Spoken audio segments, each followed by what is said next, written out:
kasulatan. Dahil yung mga mangkukulam, ito yung theology ng mga mangkukulam. Bakit alam ko? Yung theology nila, marami ng mangkukulam nag-surrender sa atin. Amen? Dahil sinasabi natin ang salita ng Diyos. So ano ba yung sabi ng Diyos? Old Testament muna tayo. Huwag mong pahintulutang mamuhay ang isang babaeng mangkukulam. Papatayin nila kung merong mangkukulam. Sa Old Testament po yan. Exodus chapter 22, verse 18. Punta naman tayo sa Leviticus. Chapter 19, verse 26. Huwag kayong kakain ng kaning may dugo pa. Huwag ninyong gagawin ang ginawa ng mga manghuhula. Huwag kayong lalapit sa mga manghuhula. Related lang yan sila. At mangkukulam. Matagal na pala ito. Hindi pa naisilang ang may kapal. Nandyan na sila, the oldest profession on earth. It's witchcraft and sorcery. Kahit moderno na tayo ngayon, dumami pa sila. Meron akong isang pasyente na leader sa Divine Mercy. Siya po ay banggiitang mangkukulam. Sabi niya, Father, alam mo ba, kung hindi pa ako na-converted sa leader, sa isang Divine Mercy, hindi dito. Hindi ko sasabihin kung saan. Dahil mag-google kayo. Sino bang leader ko? Isang babae. Alam nyo, meron silang obispo. Akala nyo, tayo lang ang may obispo. Sila din. Meron din silang discommunion mass, desecration mass. Magsuot sila ng sutanang itim. At kung ikaw ang biktima nila, pwede isang buwan lang, pwede ka nilang bayan nito at maging efektibo yun. Hindi pera bayan. Katuluwa. Marami na. At nung na converted siya, ito yung theology nila. Dahil yung justisya dito sa mundo ay para lang sa mayayaman. Totoo, hindi. Kung mahirap ka, punta sa mayaman. Ang kaso mo, hindi ka talag. Ang justisya ay para lang sa mayaman. Sabi nila. Dahil kami, Father, ang instrumento ng Diyos para mabigay sa mga mahihirap ang justisya na inaasam nila. Naintindihan niyo? Yung line of thinking ng mga magkukulang at ng mapabawaran. Wala silang pera, Father, sa doktor. Pero dito, Father, dagamutin namin. Okay? Merong mangkukulang na puti, meron ding mangkukulang albularyo na puti, meron ding albularyo itim. Dual SIM. Yung cellphone ko ay dual SIM. May albularyo ding dual SIM. Siya ang magbigay ng sakit mo, siya din ang gagamot sa sakit. Bakit mo alam, Father? Nag-surrender nga sa atin eh. Personal.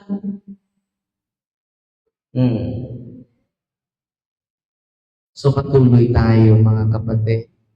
Ano nangyari sa yung leader sa Divine Mercy na dating mangkukulang?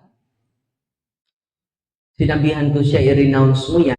Pag renounce niya, ang dami pa ring demonyo sa katawan niya. Sumisigaw siya.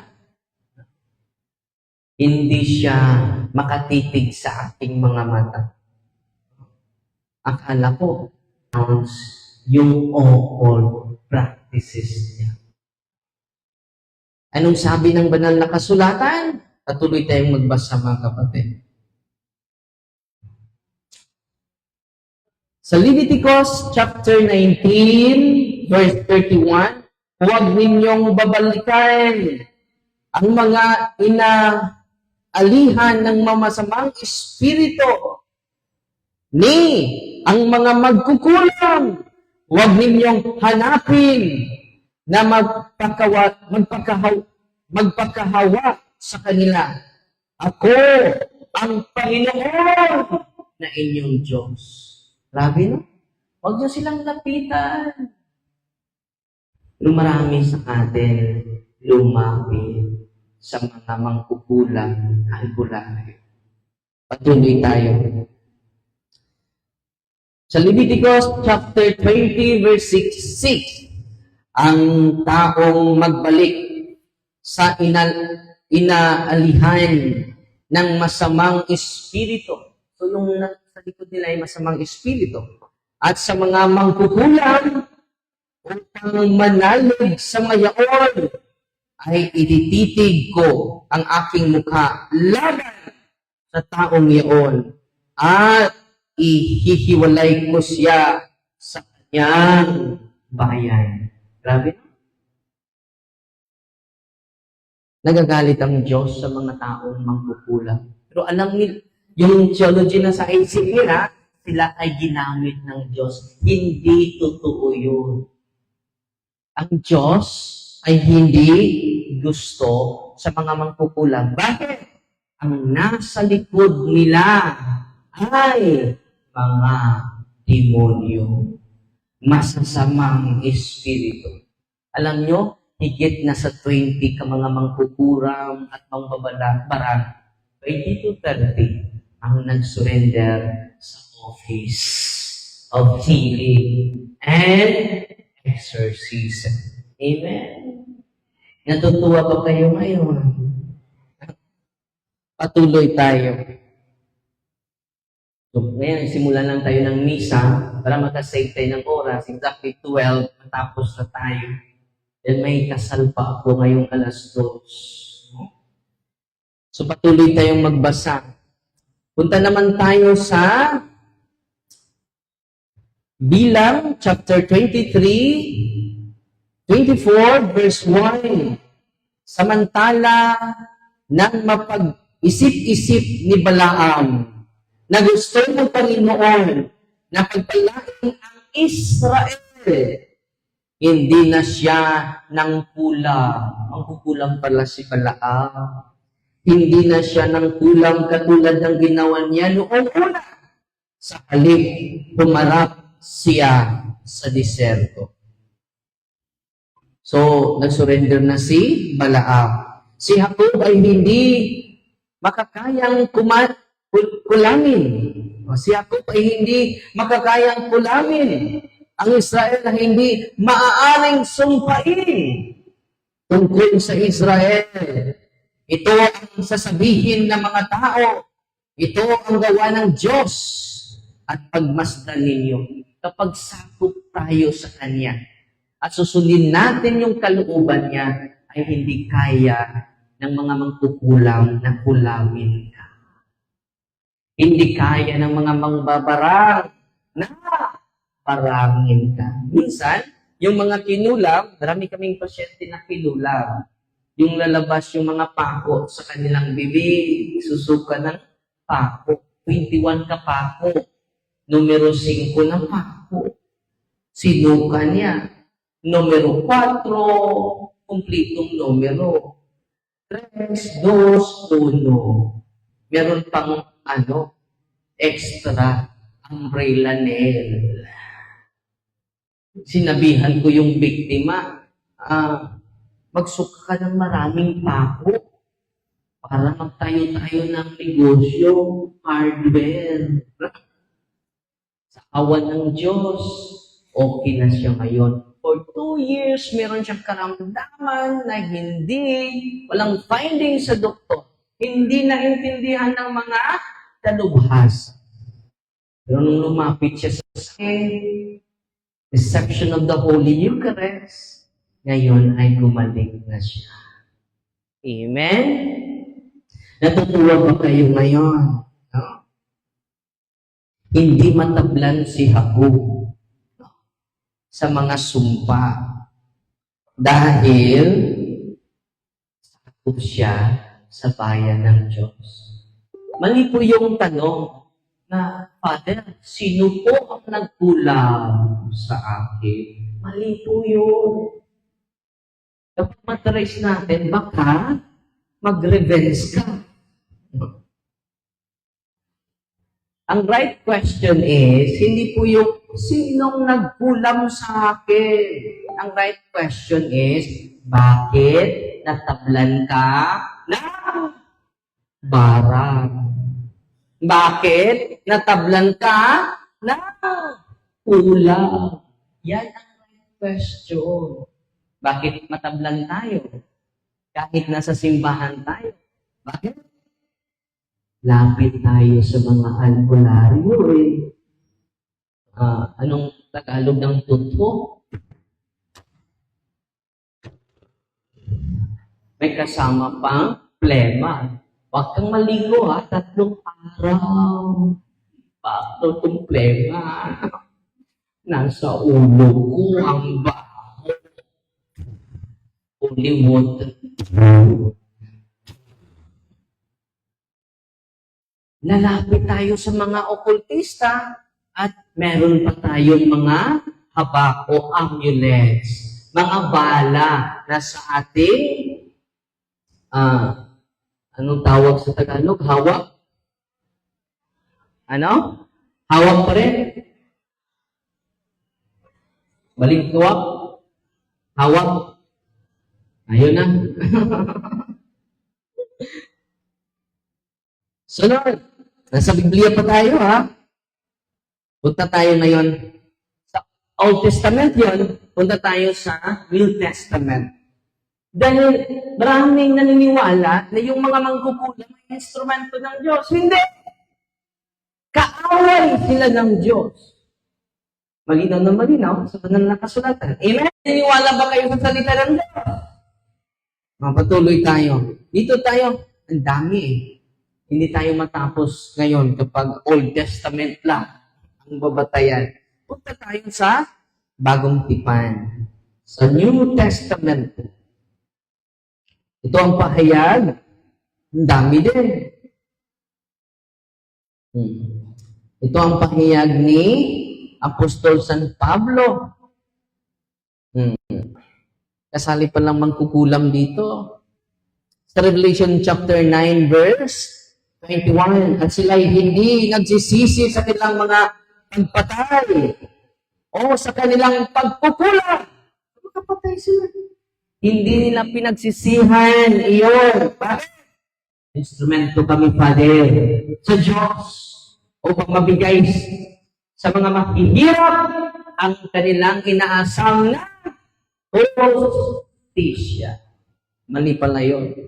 Hindi sila makapasok sa kaharian ng Diyos. Patuloy tayo.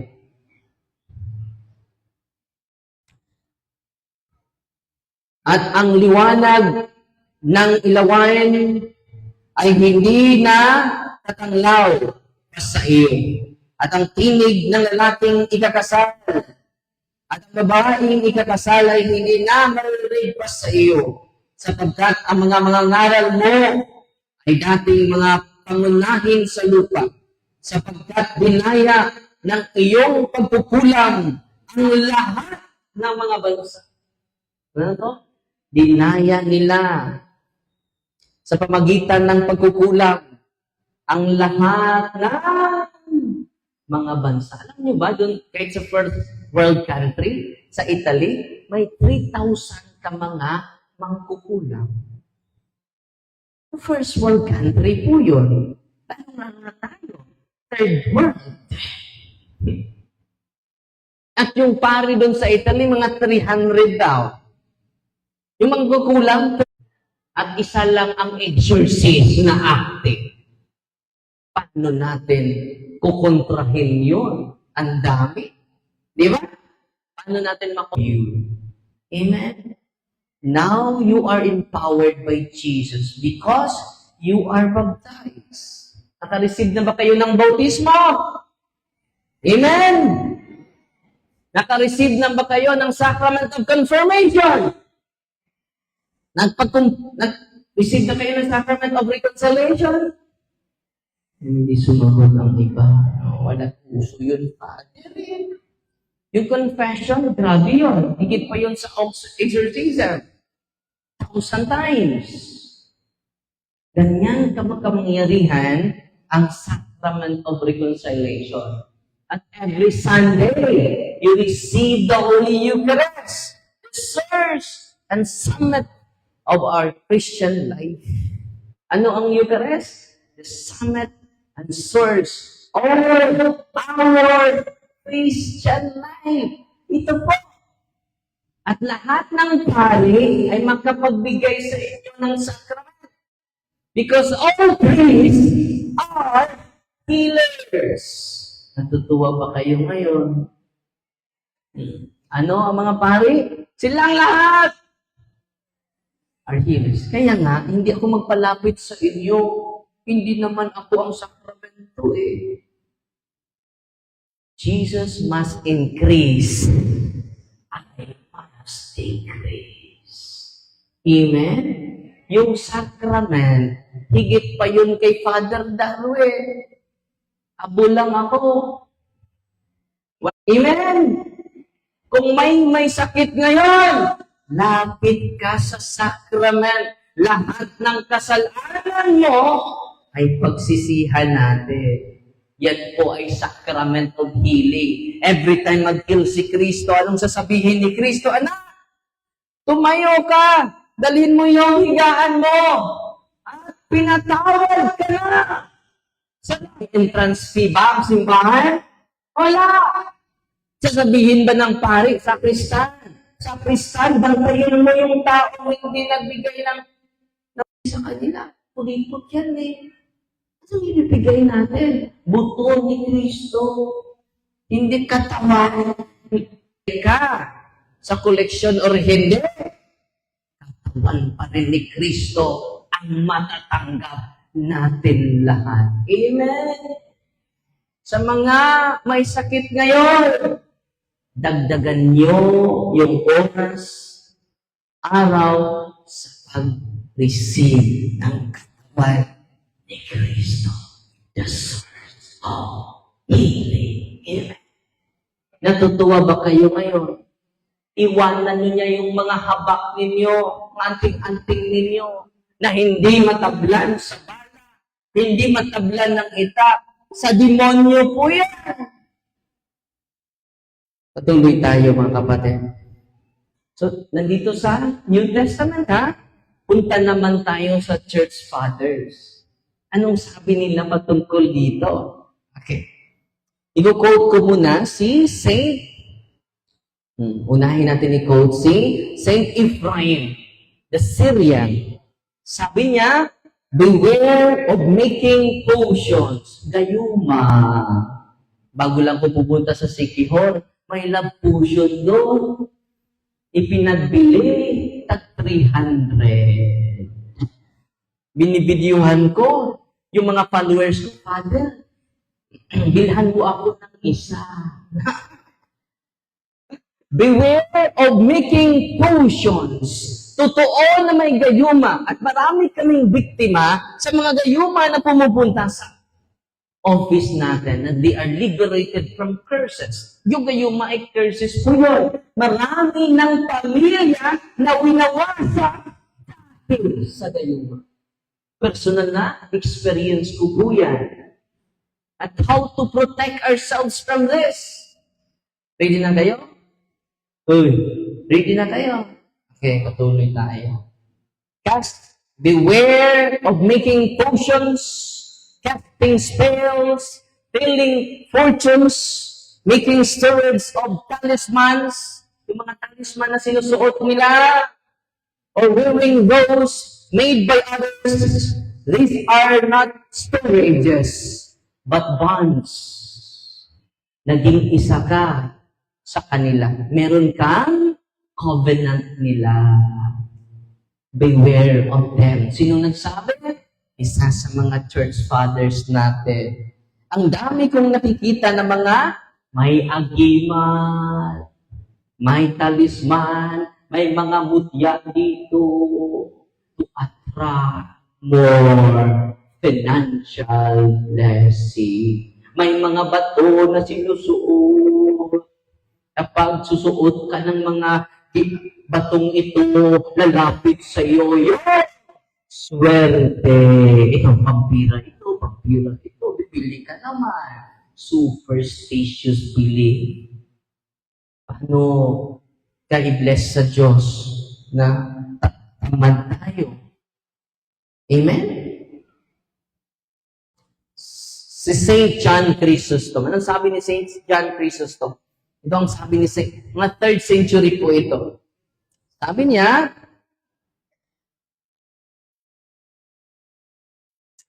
sabi ni St. John Chrysostom, even if we are sick, it is better to remain sick. Kung tayo po ay may sakit, mas mabuti pang manatili na tayong may sakit than to fall into wickedness. To free ourselves from illness. The demon, even he heals, will do more harm than good. Di ba? Maraming may sakit. Bahala na. Basta, gagaling ako. Anong sabi niya? You know? Demon can heal. Mag-ingat po tayo. Hindi lahat ng healer galing sa Diyos. Anong sabi ni St. John Chrysostom? The demon, even if he heals, will do more harm than good. Patuloy nating basahin ang sabi ni Saint John Chrysostom. Sabi niya, do not voluntarily resort to fortune telling. Di ba? Lalapit tayo sa mga manghuhula. Ano ba yung sino ba yung maasawa ko? Taga saan? But if you are attracted to this by others, then do not agree. A person always wants to know the invisible, especially wants to know in advance about his misfortunes. Kapag ako ay pupunta sa ibang bansa, lalapit sa manghuhula. Totoo hindi. Sabi ni St. John Chrysostom, delikado po yan. Sabi niya dito, so as not to fall into confusion due to surprise. But if you listen to fortune telling, you will be unworthy of God's favor and mercy. Hindi ka na nararapat sa blessing ng Diyos. And by doing this, you will prepare for yourself numerous disasters. Ano? Grabe. Mga disasters. Numerous. Ang dami. Kaya yung pamilya mo, grabe yung frustration, grabe yung division, hindi na kayo magkasundo, hindi na kayo magkalapit. The fortune teller is an evil demon. Ano sabi na? The fortune teller is an evil demon who speaks from the wombs of ventriloquists, women, and with this strange action, tries to make the false credible. Yung mali ay parang credible na. He speaks not naturally, but from the stomach, And by this, he plunges ignorant people into amazement. Grabe, nahulaan ako. Totoo talaga ang sinabi niya. Forcing them to believe that he speaks the truth. Anong sabi ng banal na kasulatan? Merong isang babae na manghuhula sa New Testament. Basahin ko ha. Kinalaban ni Apostol San Pablo. Tumigil ka dyan! Basahin natin. Sa Gawa 16, isang araw habang papunta kami sa lugar na pinagtitipunan para manalangin, sinalubong kami sa isang dalagitang alipin. Sinong sumalubong sa kanila?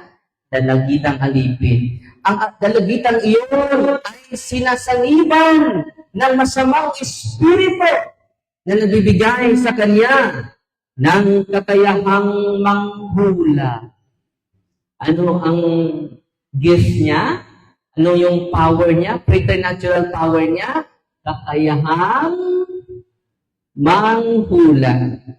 Malaki ang kinikita ng kanyang mga amo dahil sa kanyang panghuhula. Palagi kaming sinusundan ng babaeng ito. At ganito ang kanyang isinisigaw. Ang mga taong ito ay nalulutog na natastaas ng Diyos. Ipinapangaral nila sa inyo kung paano kayo maligtas. Araw-araw iyon na ginawa niya hanggang sa nainis na si Pablo. Kaya hinarap niya ang babae at sinabi sa masamang espiritu na nasa kanya, sa pangalan ni Jesucristo, inutusan kitang lumabas sa kanya. At agad namang lumabas ang masamang. Sinong lumabas? So, ang nasa likod sa mga fortune teller, masama. Is, naunawaan ninyo? Hindi po ito akin, ha? Sinisawalan ko lang sa inyo ang salita ng Diyos. Maraming mga psychic, mayroong psychic ability ngayon. Nasa YouTube sila. Sa sangguni yung mga tao. Milyon ang kanilang followers. Kapag hindi tayo magsasalita ngayon, dadami pa ang biktima sa masamang espiritu. Tutulungan niyo ba kami? Magsasalita na din kayo. Yung sinasabi ko sa inyo ay hindi akin. Ang sinasabi ko sa inyo ay galing sa Diyos. Amen? Yan ang sinabi ni Kristo, di ba? Alam nyo, sabi ni Kristo, ang sinasabi ko sa inyo ay hindi akin. Very humble si Kristo. Pwede naman gagawa siya ng sarili niyang filosofiya. Pwede naman siyang gagawa ng sarili niyang ideolohiya. Diyos siya. Walang makapagpigil sa kanya. Bakit? Diyos siya. Di ba? Pwede siya gagawa ng sarili niyang prinsipyo. Pero, mapakumbaba siya eh. Very humble ang ating Panginoon. Ang sinasabi ko sa inyo ay hindi aking salita, kundi salita ng Ama. Ganun din, dapat nating sundin. Ang ating prinsipyo ngayon ay hindi na atin. Ang ating opinion ay hindi na atin. Ang ating filosofiya ay hindi na atin. Nababatay na sa salita ng Diyos. Amen? Bakit? Ang salita ng Diyos ay katotohanan. Natutuwa ba kayo ngayon? Huwag na kayong lalapit sa kanila, ha? Yan po ay salita ng Diyos. Hindi po yan salita ni Father Datwe. Nauunawaan ninyo? Malinaw ba yan? So, ngayon, punta naman tayo sa Biblia, sa mga church fathers. Ang dami. So, ilan lang ang kinuquote ko. Dito naman tayo sa official teaching ng simbahan. Okay, last na po ito. And then, how to protect ourselves. Yun po yung panghuli. Anong sabi ng simbahan sa Catechism of the Catholic Church? Sana bibili kayo, bawat pamilya, merong CCC. Meron ba kayong CCC? Bakit hindi kumibo yung iba? Pagsisi na kayo. Wala kayong sisisi. Buong buhay natin, elementary, 6 years, marami tayong aklat sa loob ng bag natin. Totoo, hindi. Grabe yung pag-aaral natin sa karunungan ng mundo. High school, may high school pa, 6 years. May K to 12 eh. After K to 12, may college pa, 4 hanggang 5 taon. After college, may masteral. After masteral, may doctorate pa. Totoo, hindi. Parang buong buhay natin, ginugugol natin sa karunungan ng mundo. Pero isang aklat, wala tayo sa Catechism of the Catholic Church. Sana lahat tayo, bawat pamilya, kahit Catechism of the Catholic Church, official po yun. Amen? Yan ang siwalat natin. Hindi yung personal opinion mo. Hindi yung vision mo. Nakipag-usap sa akin. Si Mama Mary, Father. Sa kanila nakipag-usap si Mama Mary sa'yo. Nung sumakay ako ng tricycle, umupo sa tabi ko, Father. Ilang oras kayo nag-usap? Mataas, Father eh. Sabi niya, itong CR mo, ito ang design ng CR mo. Pati CR, pinakian naman ni Mama Mary. Hindi na si Mama Mary yun, Marites na yun. Kung magpakita ang si Mama Mary, walang maraming salita. Hindi. Nung magpakita siya sa Fatima, marami bang siya sinasabi? Maliit lang. Sa Biblia, marami bang sinasabi si Mama Mary? Yun lang, do whatever he tells you. Yun lang. No. Matupad yung sinasabi mo sa akin, Angel Gabriel. Yun lang. Di ba? Mahiyain si Mama Mary. Bakit tukatin na yung Mary mo? Hindi na yan si Mama Mary, Marites na yan. So punta tayo. Let us be guided by the official teachings of the church. Not by your dreams, not by your vision, but the official statement of the church. Amen? Ito ang sabi ng Catechism of the Catholic Church, 21:17. Babasahin ko ha. All practices of magic or sorcery, by which one attempts to attain all powers, so as to place them at one's service and have supernatural power over others, even if this were for the sake of restoring their health, are gravely contrary to the virtue of religion. Ano? Even though it is for the sake of restoring your health. Makinig kayo. Kahit pa pagagalingin ka. Anong sabi? It is gravely contrary to the virtue of religion. These practices are even more to be condemned. Ano? Kinundinan ng simbahan. Grabe yung lingwahe ng simbahan, ha? Condemnation. Pero lumapit ka sa mga kinukundina ng simbahan, delikado po yun. Because the church is the pillar and foundation of truth. Anong simbahan? The pillar and the foundation of truth. Anong sabi ng simbahan? Itong sabi ng simbahan. These practices, sorcery, witchcraft. Pero, balik muna tayo, 21:17 ang binasa ko. Atras muna tayo sa 21:16. Na unang basa yung 21:17. All forms of divination are to be rejected. Ano? All forms of divination are to be rejected. Recourse to Satan or demons, conjuring up the dead, pagkonsulta ng espiritista, or other practices falsely supposed to unveil the future.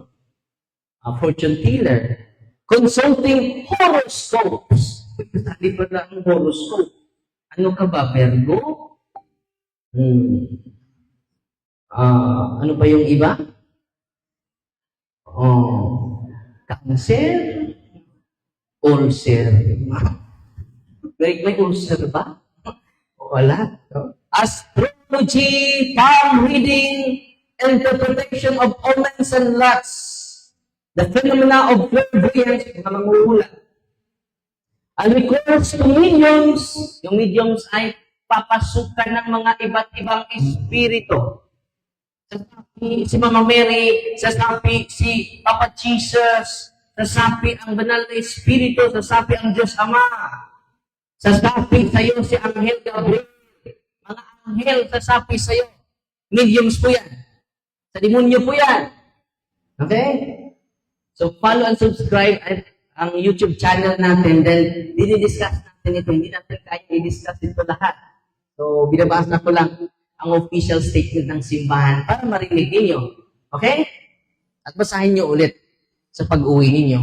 Recourse to mediums often seal a desire for power over time, history, and last analysis other human beings as well as a wish to conciliate hidden powers. They contradict the honor. Sa to? Ano?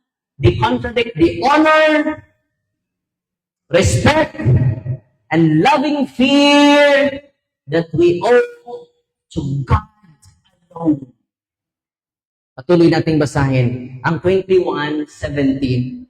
All practices of magic, sorcery, by which one attempts to tame occult powers so as to place them to one's service and have supernatural power over others, even if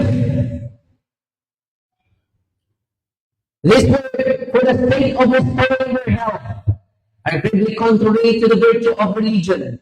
These practices are even more to be condemned. To be condemned when accompanied by the intercession or harming someone, and when they are recourse to the intervention of demons, wearing charms, yung mga lucky charms ninyo, sabi dito, kinundin na yan. Yung dream catchers, yung mga lana o langis galing sa mga wearing charms is also reprehensible. Spiritism often implies divination or magical practices. The church, for her part, warns the faithful against it. Grabe, no? Huwag na kayong lalapit doon. Recourse to the so-called traditional cures. Ano yung traditional cures? Mga magagamot. Yung mga albularyo. Recourse to the so-called traditional cures that not justify either the invocation of evil powers and the exploitation of another's credulity. Malinaw? Yung mga albularyo, hindi dapat lalapitan. These practices are even more to be condemned. Grabe, no? Ito na naman. Kinundin na po yan. Father, may albularyo kami, Devoto Katoliko, magmimisa sa pilya nila during fiesta. Totoo, hindi. Nagsagawa siya ng mga habak, nag-bless ng mga lana o langis. Only the priest can bless. Merong albularyo na sa office ko, pinagagalitan ako. Padre, bata ka pa. Wala na kaming hanap buhay nito. itigil mo yung homily mo. Pero nanay, si Father, paano sasabihin mo sa demonyo? Malinaw na malinaw, di ba? Sa biblical context, sa patristic context, sa official statement of the church. Malinaw na malinaw po. Hindi po yun akin. Wala po akong akin. Ang akin lang ay yung kasalanan. Yun lang, wala na. At sinabihan ko si nanay yung isa sa mga nabanggiitang albularyo sa Bohol. Nay, nagpa-bless ka ng olive oil, di ba? By the way, lahat ng pari makabless niya. Hindi lang si Father Darwin. Amen? As long as he uses the ritual of blessing of religious items, mabisa po yun because of the prayer of the church. Mabisa po yung sacramentals. Bakit? It is official prayer of the church. Universal prayer of the church. Ang nangyari mga kapatid, nag-bless ako before final blessing, mag-bless ako sa mga religious items ninyo. Tubig, asin, kung nagdala kayo, olive oil, i-bless natin. Hindi po yung BB oil, ha? Olive oil. Hindi din efficacent oil. Hindi kasali yung pau de arco ninyo. Yung maintenance niyo sa diabetes, cholesterol, hindi po yan kasali. Yung olive oil lang.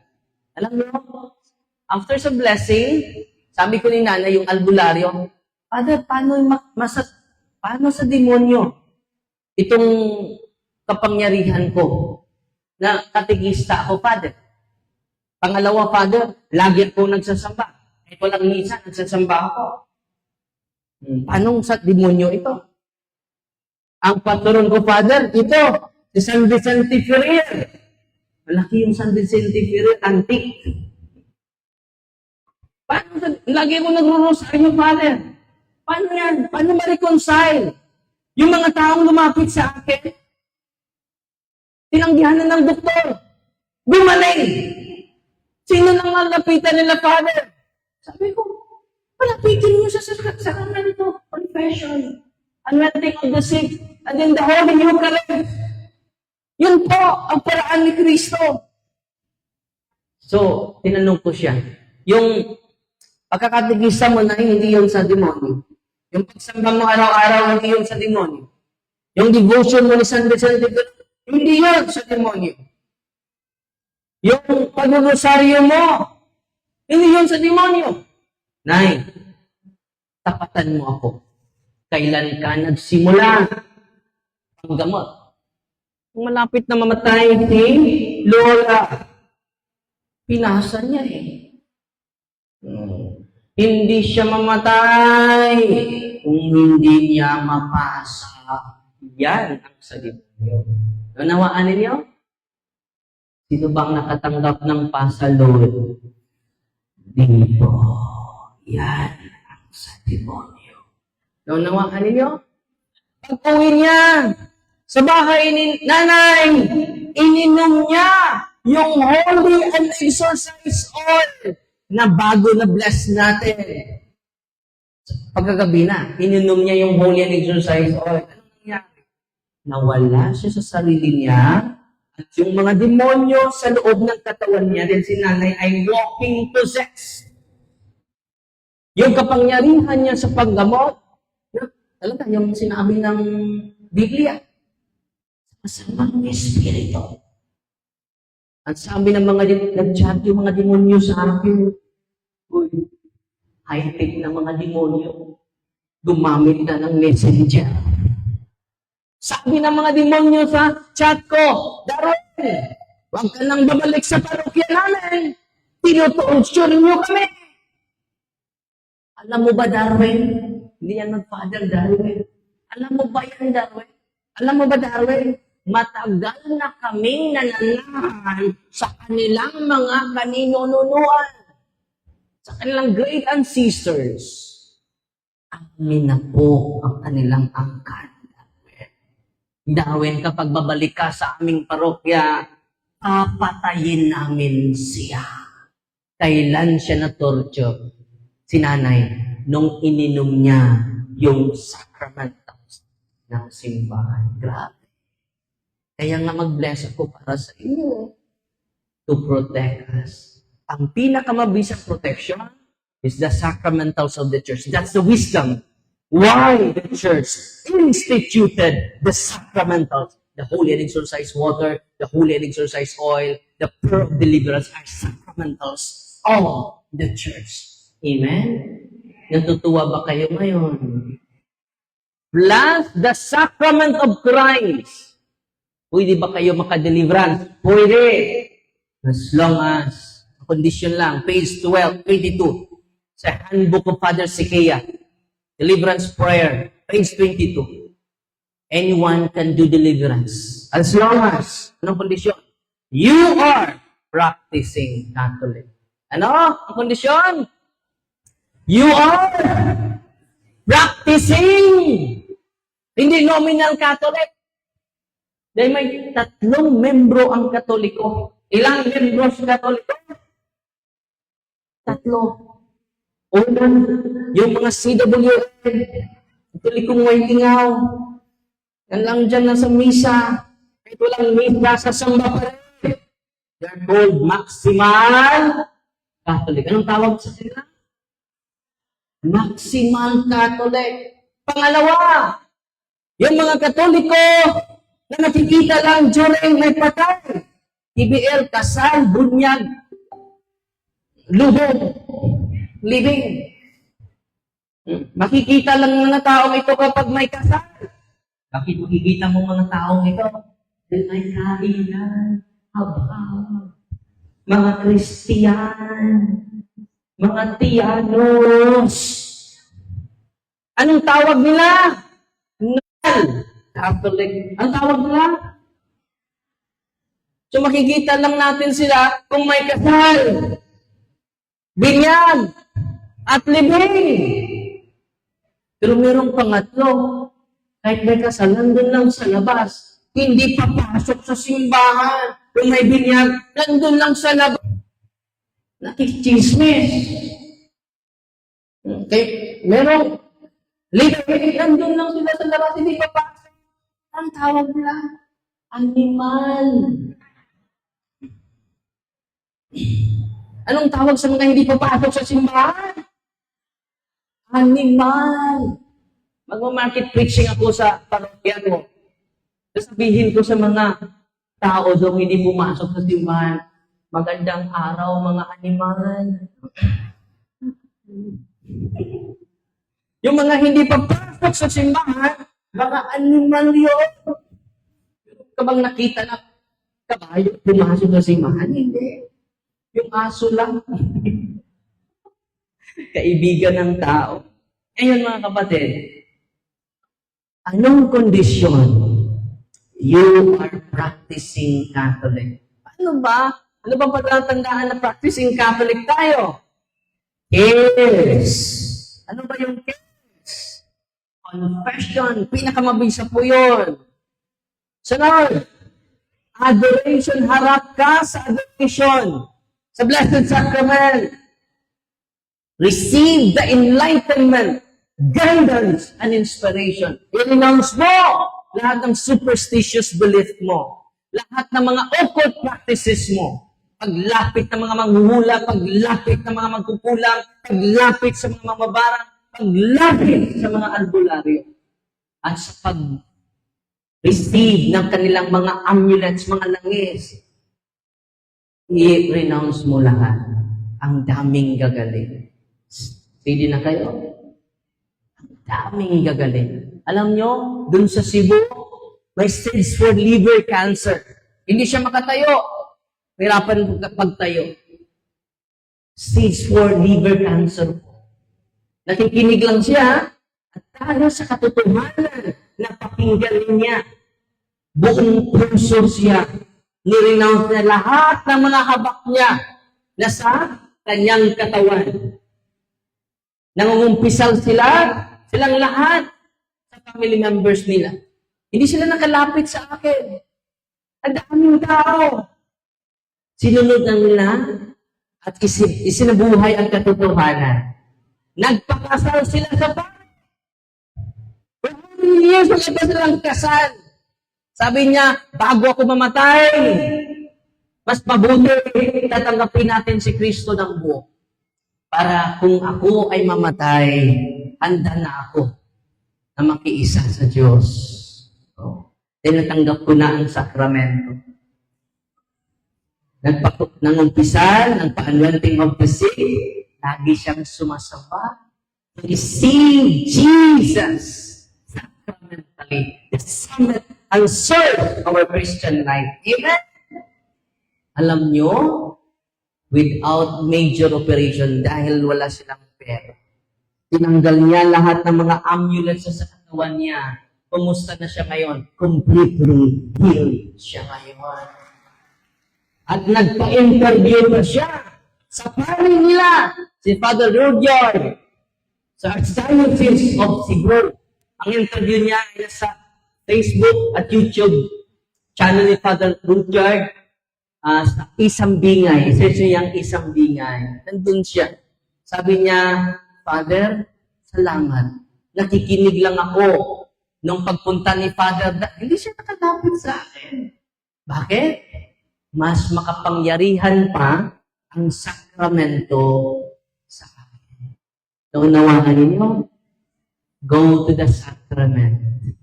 Because the sacraments are instituted by Christ. Amen? Sacraments are not instituted by Father David, but by Christ. The more you receive the sacraments, the more you receive Jesus, the King of Kings, the Lord of Lords, the God of Gods. Amen! Natutuwa ba kayo ngayon? Ang challenge natin ngayon, am I practicing Catholic? If you are practicing Catholic, marami tayong mailigtas na mga family members natin. At hindi ko na maibigay lahat, yung guide and flow, how to deliverance, nasa Facebook page ko, sa live natin ngayon. Pinipin ko po yan. Para kung wala pa kayong aklat, magagamit nyo na. Huwag kayong matakot. Huwag kayong, huwag kayong matakot. Yan po ang sinabi ni Kristo, do not be afraid. Anong sabi ni Kristo? Do not be afraid. Sa pagdagdaan doon natin pananampalataya sa Kristo, marami tayong maligtas. Amen? May lumapit sa akin last month, tulungan niyo po ako. Yung anak ko ay walking possessed. Maraming bisis na kami lumapit sa kasamahan mo. Hindi pa rin umalis. Sabi ko, nakasentro lang kayo sa amin eh. Bakit hindi kayo nakasentro sa inyong pananampalataya kay Kristo? Punta ka sa office ko, i-empower kita. Nung pagpunta nila, ang pumasok sa katawan ng kanyang anak, si Lucifer. Si Lucifer. Natatakot ang buong pamilya. Father, si Lucifer. Okay, matakot. Nag-exercise ako, at ang nagpatuloy mag-deliverance, yung tatay. Ikaw na mag-deliverance sa anak mo, ha? Sige, ito ang idasal mo. Si Father, lumabas ang demonyo? Yes. Simula ngayon, ikaw na ang mag-deliverance sa kanya. I-deliverance nyo yung bahay mo. Ikaw na. Huwag kayong mag-rely lang sa akin. Isa lang ako.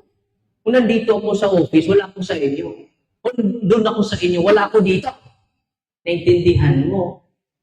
Kung kayo gamitin nyo yung prayer ng simbahan, marami tayong mapalayas na demonyo. Naintindihan nyo? In-empower ko yung tatay. Alam nyo, hindi umabot ng isang buwan. Bumalik sila.